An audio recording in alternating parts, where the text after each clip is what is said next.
This episode of From Angel to Exit is brought to you by Align 5.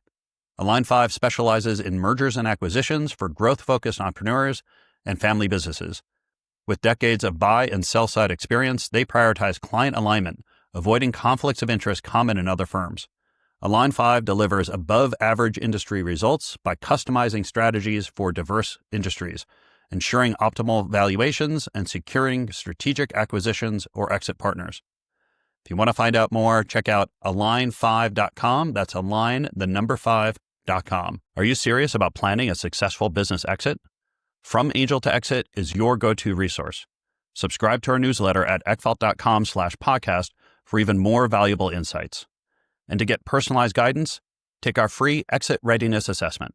It's just 24 questions, and it will give you a clear picture of your exit readiness. Find the assessment at eckfeldt.com/exit. Submit your results, and we'll schedule a free follow-up call to discuss your specific situation and the best way to maximize your valuation and ensure a successful transaction. Now, back to the episode. Welcome, everyone. This is From Angel to Exit. I'm Bruce Eckfeldt. I'm your host. Our guest today, Chad Williams. He is a partner at Lamb McErlane, and we're going to find out a little bit more about his background, what he does as a lawyer, particularly a deal lawyer, and what that process looks like. Hopefully hear some stories of some of the deals he's been in and some of the learnings he has had that he can share with us and hopefully with some of the audience on what this process looks like, what you can do to prepare for it, things that you can't prepare but you should be aware of, and how to navigate the process. So with all that, Chad, welcome to the program. Thanks. Thank you, Bruce. Thank you for having me. Yeah, it's good to have you on.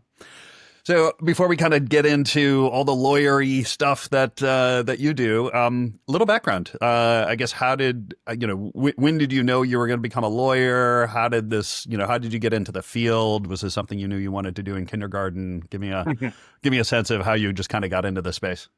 No, yeah, I definitely didn't think about this when I was in kindergarten or really even in high school. When I went to college, I thought I might want to be a doctor, and then by the time organic chemistry came around, I realized that wasn't going to be a fit for me. And but I was always a pretty strong writer, communicator, and while I was in college, kind of started thinking about things that I could do. I enjoyed business generally. My dad was an entrepreneur and business owner, and so growing up, I kind of learned a lot from watching him. And so when I graduated from college, I actually worked in banking for a few years, doing lending and things like that, and just learning about business from the perspective of a lender. And then kind of realized through that process that being a lawyer might give me a seat at the table that was unique and allow me to kind of use some of the, things I was naturally good at to build a career. Yeah. And so when you go into law, I guess it sounds like in your case, you were specifically looking at business law. How does kind of business law fit into the kind of general kind of world of law? When we think, I think everyone just thinks that lawyers are lawyers, or at some level lawyers are lawyers. How does this differentiate? How does business law change you from other types of lawyers? Yeah, it's interesting because a lot of people that I went to law school with, I think went into law school kind of thinking they would find their path within the law. As you noted, I went into law school having worked in banking for a few years, and I knew that I wanted to do corporate work. And specifically, I really thought I wanted to do transactional work as opposed to litigation. So I was very focused, really from the beginning of law school on what I wanted to do. Although, I think law school was a really great experience for me just from a learning perspective, because I had to learn, a lot of different things, not just business, corporate law, but really, all of the different areas of law, and still kind of validated my decision that, I really wanted to go into doing corporate work. And fortunately, I started my career as a law clerk to the senior justice on the Delaware Supreme Court. And in Delaware, there's a lot of corporate litigation because, many corporations are or LLCs are formed or incorporated in Delaware. And so that gave me an opportunity to see a lot of cases, see really good lawyers arguing issues that had to do with corporate, fiduciary duties, board matters, and then a lot of times transactions that were either being challenged that had already closed, or that shareholders or someone were seeking to enjoin or to stop from moving forward. So, I started my career in Delaware and worked with, worked on a lot of very large deals, that were showing up in the Wall Street Journal, and so it was an exciting kind of way to start. But early on, after my clerkship, I worked for a firm in Delaware called Potter Anderson, which is a very well-respected firm in Delaware. And one of the firm's clients was DuPont.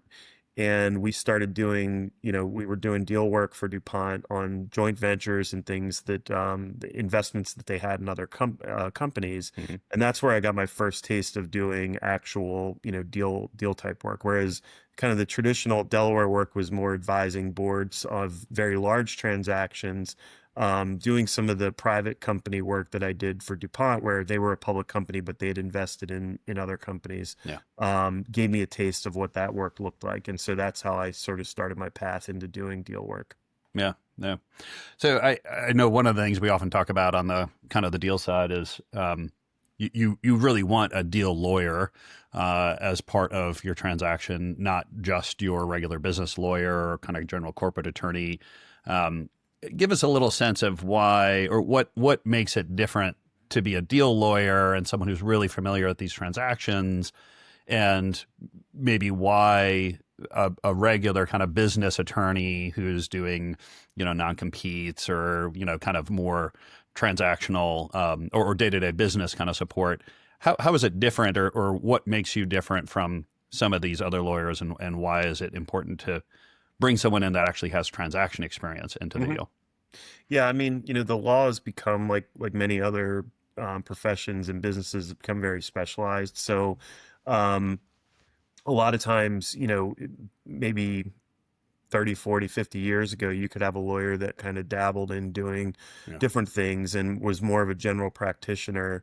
But certainly over my career, I've noticed that, people are either in court all of the time doing trial work, or they're more transactional lawyers.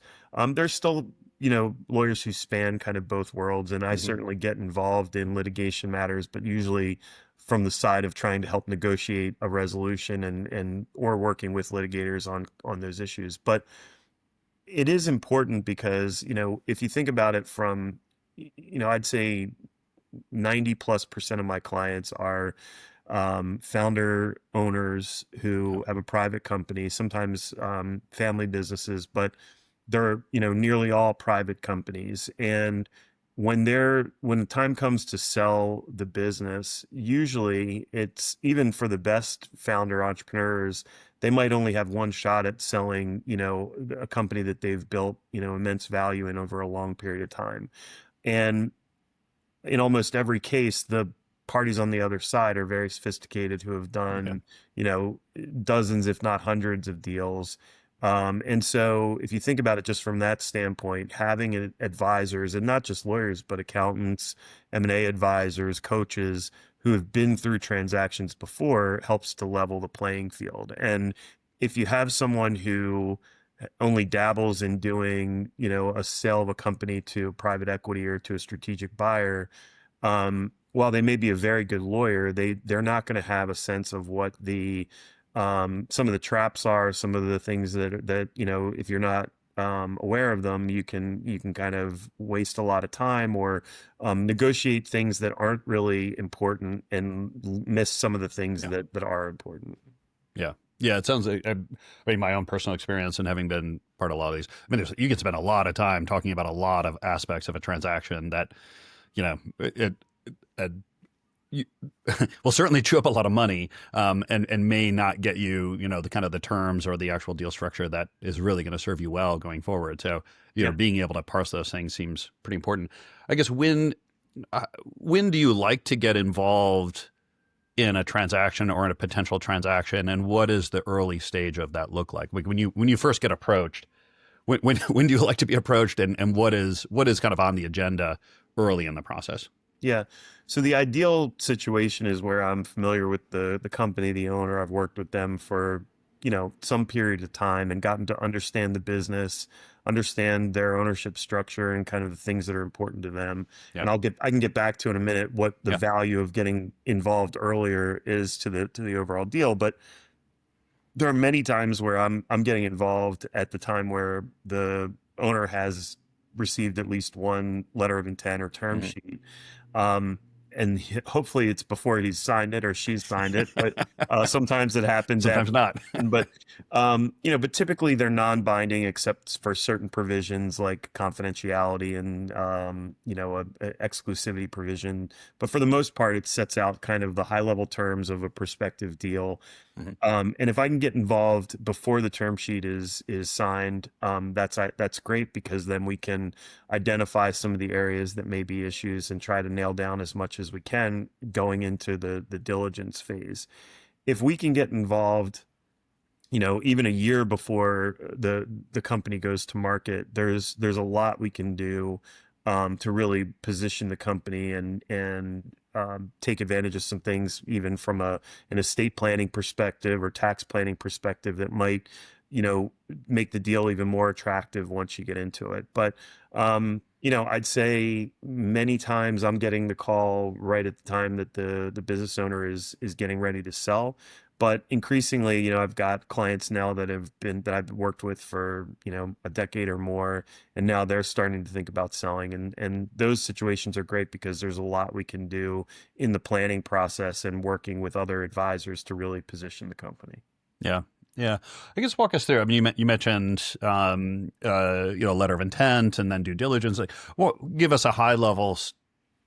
I mean, and I'm sure every deal, no deal actually fits the model, but ideally, what is the kind of sequence of events that happens or phases of a transaction or a potential transaction? How do you kind of structure it, or what are the breakpoints for you in terms of what a deal goes through? Yeah.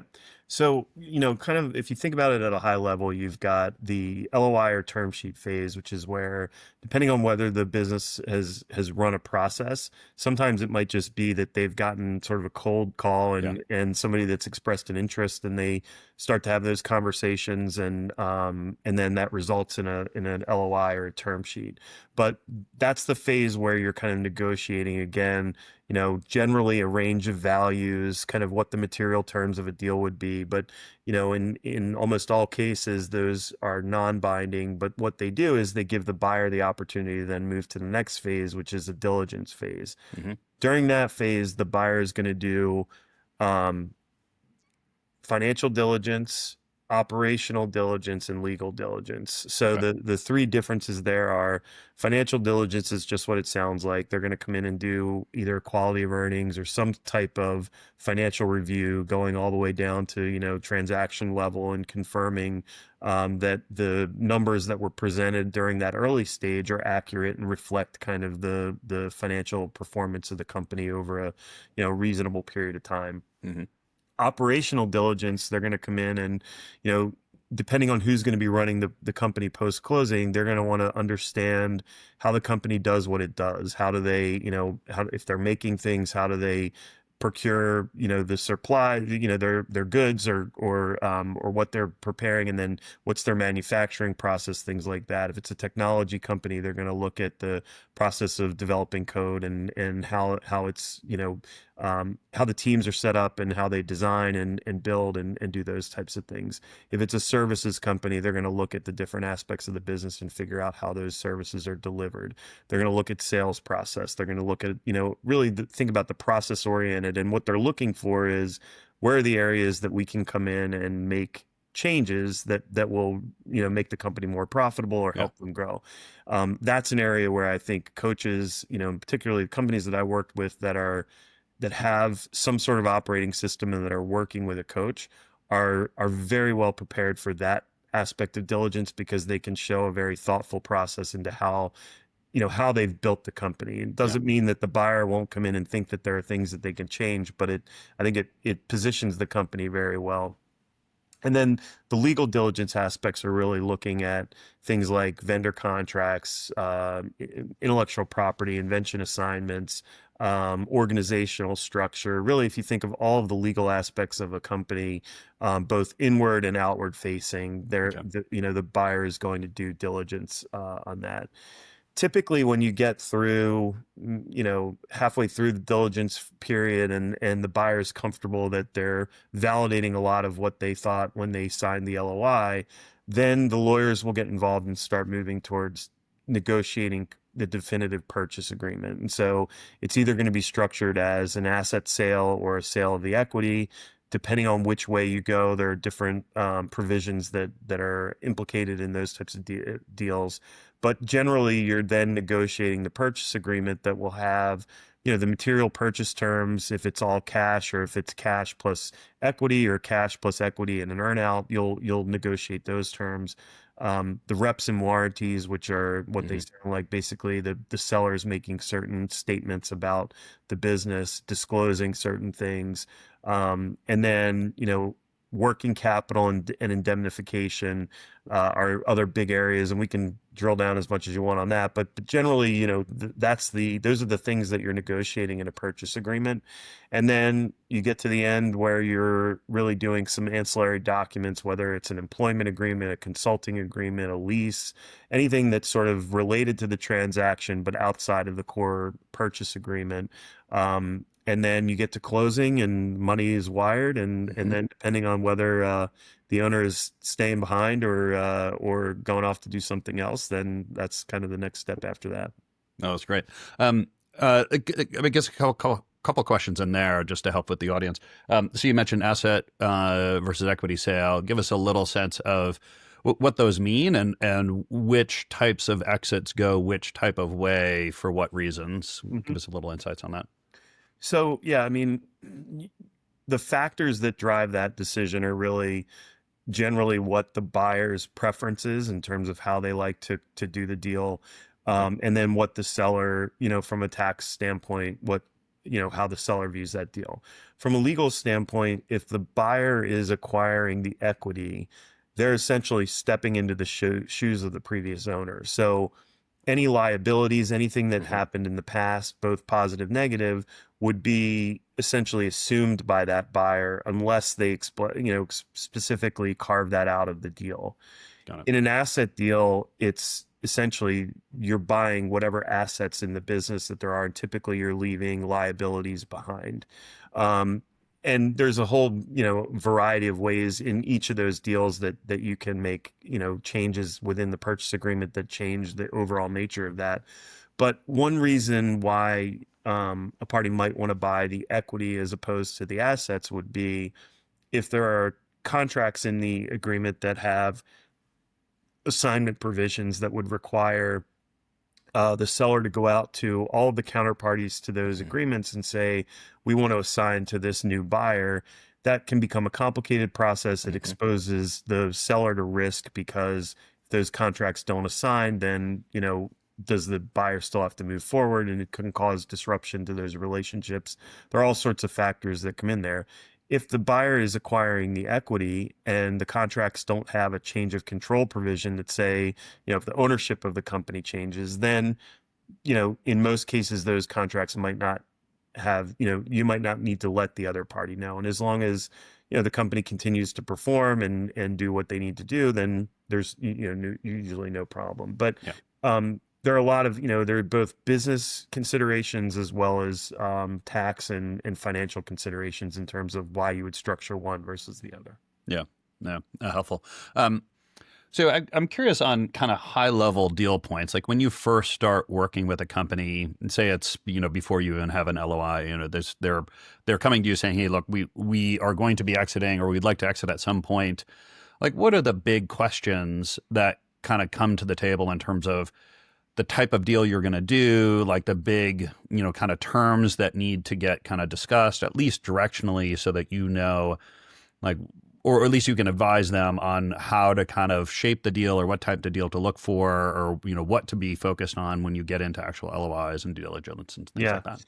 And a great question. And that's kind of why, I really if at all possible, would like to get involved, a year in advance, because Yeah. there are a lot of things that we can do, both for the individual owner or owners, as well as positioning the company for that process of going to market. But at a high level, and this is going way back, but I was always a fan of Stephen Covey, and one of the Hmm.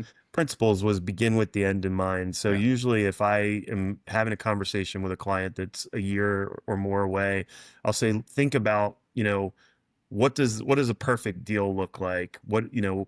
What's the dollar amount? What are you left with after the fact? What are you doing? Do you stay on in some capacity? Do you Hmm. have a plan for what you do after you sell?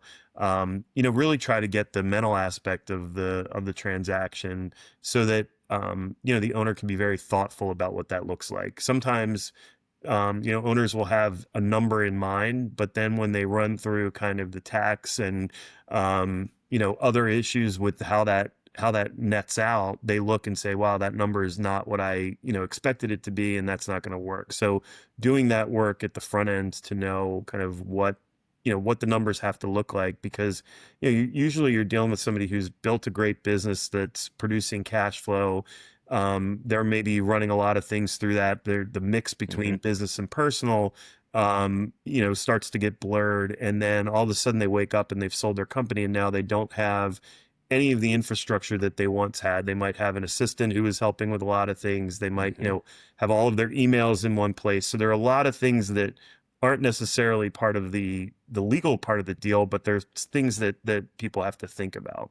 Yeah. Um, so doing that work up front is important. In terms of preparing the company, one of the things that I like to do is work with clients on building out a diligence data room, so that when they're ready to go, 80 to 90% of what any buyer is going to ask for has already been organized, put in a data room. And what it does is, number one, it sends a message to the buyer that, hey, we've been very deliberate about this. We're prepared. We're on top of our game. But number two, it provides fewer distractions to the team when you go to sell, because a sale process, if you're going out and shopping the company and then negotiating to a close, that could be a 12-14 month process. The Yeah. actual part where you're negotiating the deal is maybe 90 days, but there's a lot that goes into it, and so you want to be as prepared as you can. And then, as I said, the last thing is thinking about kind of what are you going to do after this is done, Hmm. because you know the money is great, but if you don't have a plan and something that, most entrepreneurs are type A people who are really out there. They're Yeah. very creative, but they're also used to having a goal and something that they're working toward. And, I've met a lot of successful entrepreneurs that have sold a company, and, you talk to them 6 months, a year after they've sold, and, they're itching to find kind of the next thing to work on. So if you can have that mindset going into it, I think it's important. And I think it's also important to have a walk away, Hmm. because once you get into negotiating a deal, Yeah. there are buyers out there that, whether they find something in diligence or the market shifts while you're in the process, and then they start to whittle away at what you thought was, this number, then it becomes something different. And sometimes, the seller gets into a situation where they just want to get the deal done. And I think going into a process, you kind of have to know, these are my non-negotiables, and if they start to change, I'm gonna shut it down and kind of regroup and do something different. Yeah. Let's talk about that a little bit, because I've certainly seen that happen. How what do you need to do to kind of maintain that ability to walk away? Because I certainly see situations where people get so caught up in the process and they're so invested. They put so much time and energy into a potential deal, and in some cases I've seen businesses start to deteriorate a little bit. Right, they take their eye off the ball, and now they're kind of like, I'm gonna stop this process. I've got to go back and kind of clean up the company. Like, it can be pretty dramatic sometimes. What do you advise, or what do you see good sellers do to kind of maintain the power of being able to walk away from the deal if the terms start going in a way that is Yeah. unacceptable?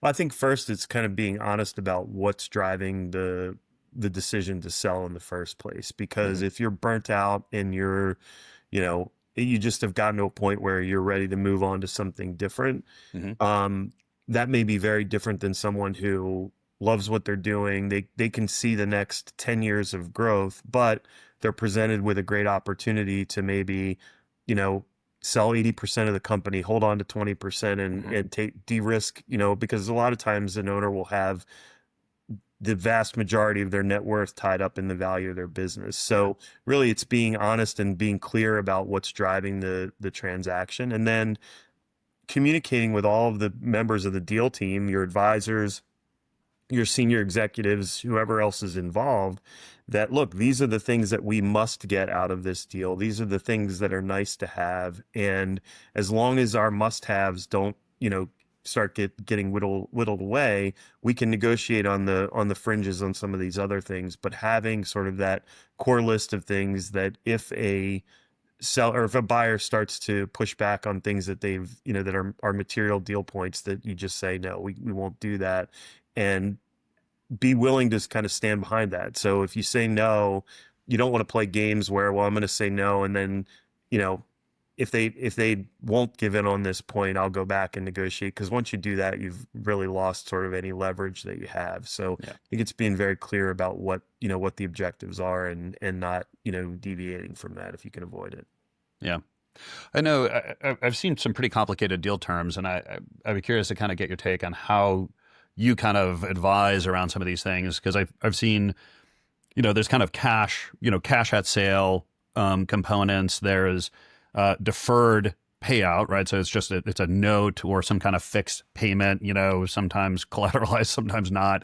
There is earnout, which is, based on, company performance. And then I've seen executive agreements where founders stay on and there's, additional money to be made, but more as their role as ongoing, CEO or being part of the executive team or something. And so there's kind of lots of ways you can kind of make money on a deal, but they all have kind of different hair and kind of complexities. And I've seen a lot of situations where, the number looks great, but because the number is sliced up in all these different ways, right, it requires people to stay on, and then they haven't really thought through what that means, and they're 6 months post transaction, and they're like, oh my God, I can't do this anymore. But now they're stuck because they, they kind of have to stay on to earn the rest of the money. Like, how do you help founders kind of think through sort of where those different options and what the consequences, or what's the kind of the nuance of those options in terms of really kind of understanding what the valuation is or how the valuation is going to get paid out? Yeah, great question. So, the first thing I always advise is if the only money that the seller got out of the deal was the cash at closing, would they still do the deal? Because all of those other aspects, there's some, to varying degrees, some level of risk. So as you said, the cash at closing is what it sounds like. It's the Yeah. money that gets wired to your account the day that you sign the paper and you Yeah. close. Everything else really builds value on top of that. So if there's deferred consideration where it's literally just, as you said, like a note, or timing based payments, you want to try and get those as locked up as you can. So if you're selling the equity, you might get a pledge of that equity back, so that if there's a default, you would take some of the equity back. Or if it's a large enough seller, you might be confident that they've got the ability to back it up, but you might look for a guarantee from a Mhm. parent entity or something like that. Um, that's, although it's paid out over time, those are typically fairly secure. Yeah. Everything that you get from that point forward then has even more risk. So earnouts, there's a judge in Delaware years ago. I remember reading this in a opinion about a earnout dispute, and he referred to earnouts as full employment for lawyers, and meaning that, Love it. basically, if you have an earnout in your deal, there's a very good chance that there's going to be some dispute. Yeah. And the types of things that come up in that is, designing earnouts usually involves the future performance of the business based on variables that are unknown. Yeah. So, for example, if you're selling the company, but you're not going to stay on, you're now relying on whoever's buying to actually perform in a certain way that will produce, the outcome that you're looking for. Yeah. And even if, key employees are staying on and things like that, ultimately someone else is going to be making a decision, and they may not make the decision that is the best decision to maximize a short-term earnout, but it might be the right decision for sort of a long-term growth of the company. And so whenever you have an earnout, you're always negotiating around those things. And if I'm representing the seller, I'm saying, look, we want them to guarantee that they're going to continue to run the business the way that you run it today. Mm-hmm. And if they don't, that you're not going to take the heat, or that you're not going to, have the detriment if they don't do that. Yeah. Very rarely will buyers agree to, Yeah. that type of provision. And so you have to negotiate some guardrails around what they will and won't do. But, I've had cases where we've gone into the deal, we know that that's going to be an issue. And when it does become an issue, at least you've got some in the agreement, some sort of mechanism to, contest certain things, dispute, and try to resolve it in good faith. Yeah. A lot of times as well, you'll have owners that get equity in a deal, so they'll roll over equity and they'll have some interest in the future performance of the company. You want to make sure that that equity doesn't get diluted or so far behind, the rest of the equity that it's really valueless. And then if the owners are staying on in some capacity, whether it's a formal employment role or consulting role, you want to be clear about what the terms of that are. Sometimes if it's just in a short-term transition, maybe 60, 90 days, there won't be additional payment for that. And the buyer's expectation is that the sellers will be available as needed to help answer questions, kind of make a smooth transition. If it's longer than that, then a lot of times you want to negotiate the right compensation arrangements. If there's if there are options or additional equity that the individual can earn, you want to negotiate those things. So your question's great, because that's where there are a lot of ways that you can increase value. And if you're really trying to maximize and get a premium valuation, you might get, the cash portion sort of locked up. And then for everything sort of above what that bottom line number is, you can really try to create incentives. And negotiating those are great too, because in the perfect situation, the buyer will love paying that out, because it means that the business is performing and that there's so you really want to try to align incentives when you're negotiating those aspects of the deal. Yeah. I've been involved in a couple of deals where, founders are going off and doing other things and retaining, IP or even potential clients or something, non-competitive clients, or, having non-competes of various sorts. Like, how do you kind of think through some of the non-financial deal terms that may affect kind of the value of the deal for the seller, that the buyer may be fine with it, and it may actually increase the value for the seller, knowing that, okay, I can go off and, take this IP into a non-competitive market, or maybe I can take some of the clients that is not core and provide the other services. Like, how do you kind of think through or find opportunities around that part of the deal? Yeah. So, if there's intellectual property or business interest that is tangential and completely unrelated, usually buyers are not going to care a whole lot, except that they'll want you to disclose it, sort of explain what it is, and get some sort of comfort level that it's truly not competitive, not leveraging any assets of the business that they're requiring, or that they're acquiring.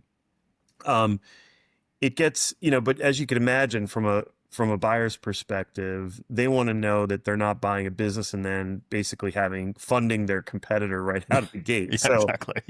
if it's even, selling to the same customer, or, involving people that worked for the business that's being sold, but that might have, knowledge and something to contribute, the buyer may start to ask, some more questions and things. So the earlier on in the process that a seller could say, hey, this is what I plan to do after I sell the company, I don't think it's related, but have that conversation. I think you can avoid sort of the 11th hour issues that come down the road. Yeah. But, as you said, a lot of times, especially if the seller is sort of cashing out and they're not going to be involved in the business going forward, the buyer is going to ask for a non-compete. And while non-competes, generally are now the enforceability of those provisions when it comes to employees, is, the courts are more reluctant to enforce, a non-compete on an employee, whereas non-solicitation, trade secrets, intellectual property assignments are generally more, viewed as enforceable even against employees. When it comes to someone who's selling their business, courts are not only going to enforce, non-solicitation, trade secrets, that type of thing, but they'll also enforce a non-compete. And so what you want to do there is negotiate a couple of things. One, if there's a default on any contingent payment, whether it's deferred consideration, earnout, equity, anything like that, that the seller could be released from the non-compete, so that, if they're not getting the full benefit of their bargain, Yeah. they have the ability to go out and do that. So that provides a check on a buyer that, might otherwise, violate some Yeah. term in the agreement. And then absent that, you want to try and tailor kind of the geographic scope. So is it, nationwide? Is it only within a particular region that you can't compete, that type of thing? And then the duration, how long is that going to last? And I think sort of even in the sale of a business, unless there are unique circumstances, the kind of longest term that you typically see in market is maybe 5 years, but it could be anywhere between 2 to 5 years. Yeah. Yeah. It's an important one. Kind of similarly, reps and warranties has come up a couple of times with a few deals where, those can be, if not, meaningful, at least worrisome from a seller point of view. And, whether it's, just getting those really locked up or getting some insurance or things like that around this, like how do you handle reps and warranties? I guess one thing sellers don't think a lot about in terms of, Yeah. okay, they're going to be on the hook, or you're going to have to maintain some liability in many cases. Yeah. So, that's another reason why, if we can get involved, a year or more before the deal, it's helpful, because we can essentially do our own diligence on the company, look at all these things and identify potential areas of risk. But the way to think about reps and warranties is really just a balance or allocation of risk between the buyer and seller. So the buyer is going to come in, they're going to look at, and the reps and warranties will be everything from that, that the company was organized on a particular date, that the owners are who we say they are, that the financial statements have been prepared in accordance with GAAP or some other, accounting methodology. And then you'll make reps and warranties about things like labor and employment, about contracts, about intellectual property, about environmental risks, all those sorts of things. In that process of negotiating the agreement, if you identify specific issues in diligence, they'll be disclosed on a disclosure schedule. And what that does is it basically says, look, both parties were aware that these are the things that were out there. Yeah. And then it sort of, in many cases, it'll cut off a claim from the buyer down the road that they didn't know something. So to the extent you can disclose things during that negotiation process, it's important. Then you get to kind of the indemnification provisions, which say if a party has breached one of those reps or warranties, who has the liability to do that? And within that negotiation, you're going to negotiate things like a deductible, a cap on certain types of liabilities, and then the buyer will often ask for a holdback of some kind for some period of time, so that if those claims come in, there's a pool of money sitting there. They don't have to go back out to the seller and try to recover. Yeah. One product that's come up, within the last, I don't know, decade or so is rep and warranty insurance. Yeah. And the value that provides is, instead of having to, park, in some cases, it could be a couple $1 million in escrow or some sort of holdback, the seller gets that money. The buyer gets the assurance that if there are certain risks, that there's an insurance policy that you can go, you can make a claim on and recover, and you pay a premium that's, usually a fraction of what you would otherwise hold back in a deal. And now, you've got coverage on both sides from, you've really addressed the issue from both the buyer and seller's perspective. Yeah. Yeah. I'm curious what else you'd recommend, by sellers that are kind of early in the process, other things that are just good to do early that are going to make the kind of either the deal process better or kind of make you more viable or, improve valuation, any couple of things that you really advise companies to do sooner rather than later? Yeah. So a couple of things. So one, I think a lot of times owners have a network of other entrepreneurs, business owners that they know, and if you know others who have sold a company, it's good to talk to them, just get their perspective on, from there when they went through the process, what do they wish they would have done differently? What did they do that they were glad they did? Those get that type of feedback. I think the second thing is to build your team, as far enough in advance as you can. And that's both internal and external. So internally, who are the people that you're going to rely on to respond to diligence requests, to, be on the team when the buyers, the buyer's going to look at them as kind of a critical member of the team. And so you want to make sure that they have incentives to both assist in the process, that you can bring them in confidentially and let them know that it's going to happen and they're not going to take their eye off the ball. Mm-hmm. And then also maybe design some sort of incentive plan where if they get a bonus, they get part of it when the deal closes, but then they get part of it, as a retention bonus where they can stay on. And that will help with the buyer because then they know that there's an incentive that's already been established. Yeah. Externally, it's basically finding your accountant, your lawyer, if you're going to use an M&A advisor, and either investment banker or someone that's going to help shop the company. Doing, your estate planning, if there's tax planning that you can do to minimize taxes, all of that stuff you want to do before you have an LOI, because once you've got an LOI in hand, you really limit what you can do, particularly from like the estate and tax planning, because the value has essentially been set in an arm's length negotiation. Yeah. So those are some things that you can do very early on. And then, if I get involved at least a year in advance, I'll do what I said. We'll do kind of our own diligence on the company. We'll build out a data room.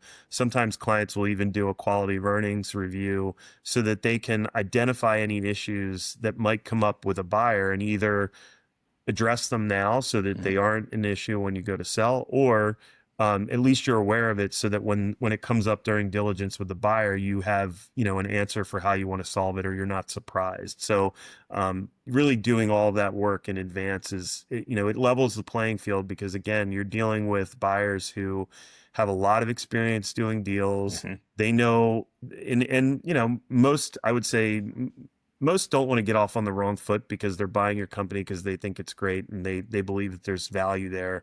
But I've definitely seen buyers that are a little unscrupulous, where they'll put that big number out there in the LOI, knowing that once they get into diligence, they're going to find things that will allow them to whittle away at that number. Yeah. So the more the business owner can do in advance to protect against that, the more confidence they're going to have going into a process, knowing that that number is the number, and that the buyer's not going to play games sort of once you get into the negotiation process. Yeah. Yeah. I'm a big fan of get everything on the table up front, right? Get all the skeletons and all the issues up front, because, once you do and you've got a number, it's much less likely that you're going to get that haircut later, right? Like if you hold on to these things, hopefully they're not going to find it, or like, oh, we'll deal with that later. Right. They just become excuses for how to take 10%, 20%, 30% off these prices and stuff. So, yeah. Excellent. Chad, this has been a pleasure. If people want to find out more about you, the work that you do, what's the best way to get that information? Yeah. So, they can find me on LinkedIn, or my website, Lamb, Lamb McErlane, McErlane.com. I'd be happy if people have questions about the M&A process or just want to connect. I'd be happy to talk to them. Great. I will make sure all the notes are on there. Great. Chad, thanks for taking the time today. It's been a pleasure. Thanks, Bruce. This was great. Thanks.